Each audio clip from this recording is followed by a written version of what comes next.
বিছানা, প্রিয় বালিশ, প্রিয় বাবা মা ভাই বোন সকলকে ছেড়ে আপনার বাড়িতে চলে এসেছে, আপনার ভালোবাসায় সবকিছু সে ছেড়ে দিয়েছে। সুতরাং আপনি তাকে কারোর সামনে ছোট করবেন না, কারো সম্মান বাড়াতে গিয়ে তাকে ক্রিটিসাইজ করবেন না, তুচ্ছ তাচ্ছিল্য করবেন না। স্বামী হচ্ছে স্ত্রীর জন্য ঢাল স্বরূপ।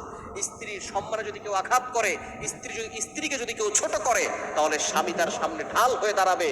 এই স্বামী যদি ঢাল হয়ে দাঁড়ায়, তাহলে সেই স্ত্রীর মতো সম্মানিত আর কেউ হতে পারে না। এজন্য স্বামী হতে হবে এমনই গায়রতওয়ালা লোক, যেই লোক তার স্ত্রীর সম্মানকে হেফাজত করবে, স্ত্রীকে কারোর সামনে ছোট হতে দিবে না।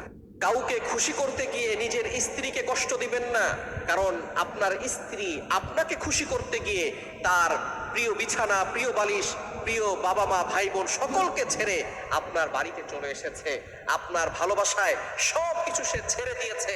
সুতরাং আপনি তাকে কারোর সামনে ছোট করবেন না, কারো সম্মান বাড়াতে গিয়ে তাকে ক্রিটিসাইজ করবেন না, তুচ্ছ তাচ্ছিল্য করবেন না। স্বামী হচ্ছে স্ত্রীর জন্য ঢাল স্বরূপ। স্ত্রীর সম্মানে যদি কেউ আঘাত করে, স্ত্রীকে যদি কেউ ছোট করে, তাহলে স্বামী তার সামনে ঢাল হয়ে দাঁড়াবে।